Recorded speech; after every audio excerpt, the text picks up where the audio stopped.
Hey guys, this is SC2 Zerker from PokerStrategy.com.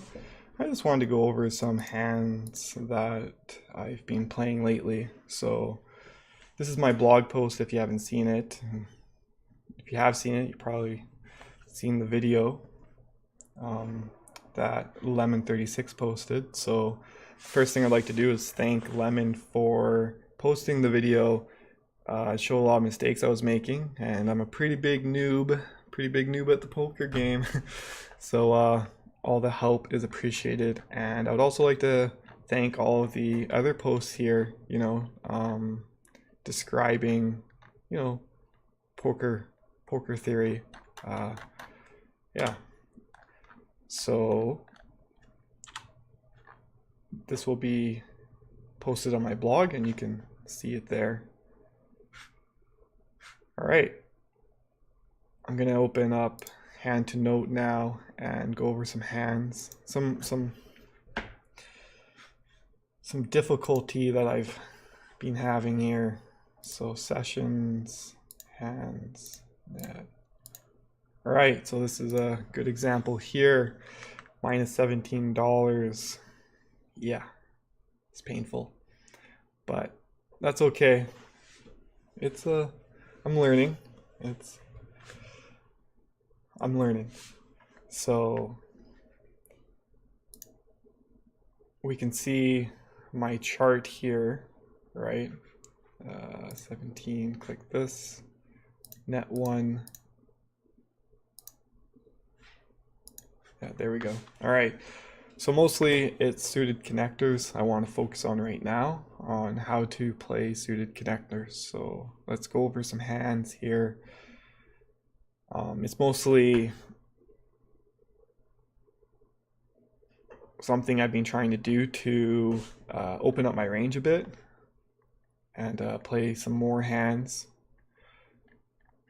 So if we go to the first one here, 7-6, we watch the replay, we'll see I have 7-6 in the big blinds here, and small blinds, they decide to raise me. I call. I think that's a good call I hit sixes, checks, I raise, he calls, I raise again. After he checks, he re-raises, and at this point we get it all in. He has kings, I had sixes. Yeah, so that's hand number one. So go ahead and throw the comments out there. Not the best example for hands. Yeah, not the best example. Here, 10-8 suited. So I think early position like this was a raise. I believe this was a mistake. I should have folded this hand. I think that was an easy fold. I shouldn't be opening when the connectors have one gap and I'm in early position, so that's an easy fold. I would say that was a mistake. Let's see, 8-7, 8-7 suited from the cutoff. So this is an interesting play here. It's 8-7. Now, I think I should have limped in here, watching Lemon's video. I think limping in to the pot, hoping that more players limp in, and if I hit something, I can make it big. But I'm not going to hit something very often, so limping might be better here. Now, if this middle position, and keep in mind there's one player missing, if he folded and I'm in the cutoff, I think raising would be good, because then there's some potential that the button, the small blinds and the big blinds, they may fold, and if they don't fold and they call, where I'm still, have decent chances at hitting a good flop. So yeah, here I believe I should have limped in. Let's go to another example. 5-4 suited here on the small blinds. So the villain here on the button raises me and I call. I think that's a good call. I'm paying 2.5 big blinds because I already have half a big blind in. The flop happens. I hit a backdoor straight and a flush draw. So I think a half pot raise That's respectable. He calls. Now I still have my straight. No, I still have my flush draw. But I still have that gut shot. Actually, I still have the gut shot. So I'd say raising here for half pot. Yeah, I think that's the right play. Villain calls, and now here I've lost the chance to hit my. I've lost the chance to hit my flush. I've lost my chance to hit my straight, and what I have hit is a medium pair, the 5, maybe the low pair. I think checking here would be good, and I end up raising. Maybe I'm trying to bluff my opponent off, and I think that was a mistake here. So let's see what he does. He calls, and he has a higher middle pair, and he was also trying to get the straight and the flush.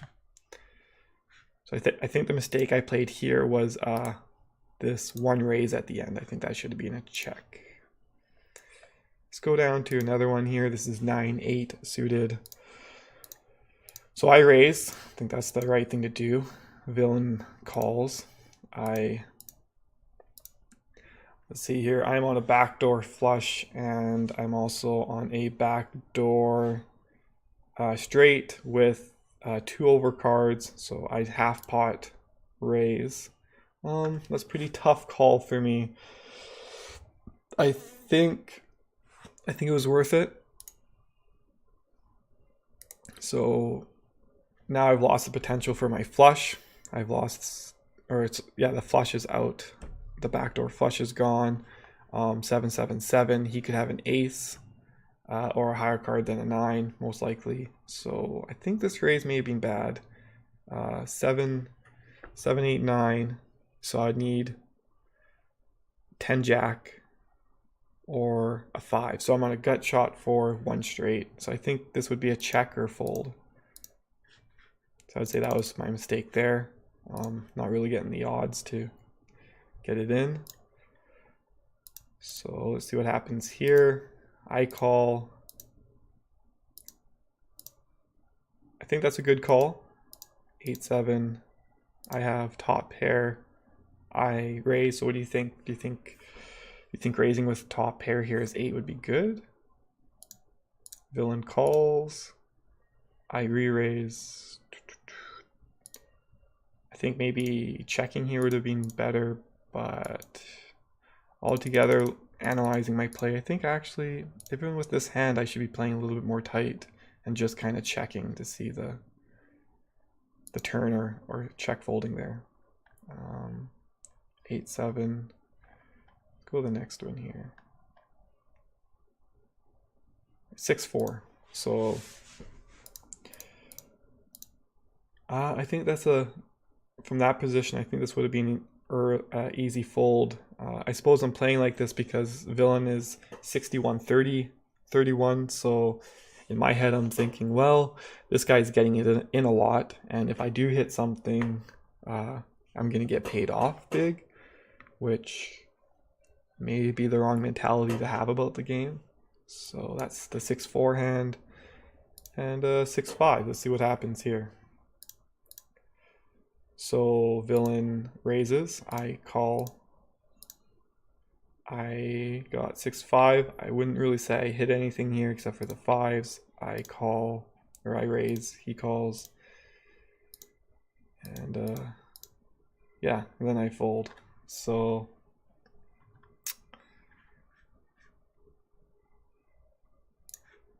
it's that hand. 4-3. So I think I got the right odds to go in here. I don't actually think I should be playing down to 4-3. This was kind of a tight spot to judge that because 4-3, I'm in the button here. Nothing really, there's no action. Or they limped in. So maybe this would have been a limp. Yeah, I believe this was a raise, but this should have been a limp. Yeah. Let's go down to some more action here. So 6-5. So here's a really good example. This is something that I've been struggling a lot with my game. So this 6-5 hand here, I raise. I think that's a good raise for my position. And then the villain re-raises, right? So here is like a really tough call for me. Should I be calling this re-raise? He does have the right stacks where I could potentially hit something and take all his money. Or do you think I should fold this? Like there's not the right odds to be calling this. So yeah, that's I find myself in this position quite often where I have a suited connector, I raise and I get re-raised, like a 3-bet. Do you think I should be calling 3-bets with suited connectors, or do you think I should be folding to 3-bets with suited connectors? All right, well, those are some hands, and thanks for making it to the end of the video, I suppose, if you're still watching. And you know, please give me some constructive criticism. I really appreciate it. You know, write a response to the post here at the Poker Strategy forums, or if you want to make a response video, that's great too. Anyways, guys, you know, have a great day.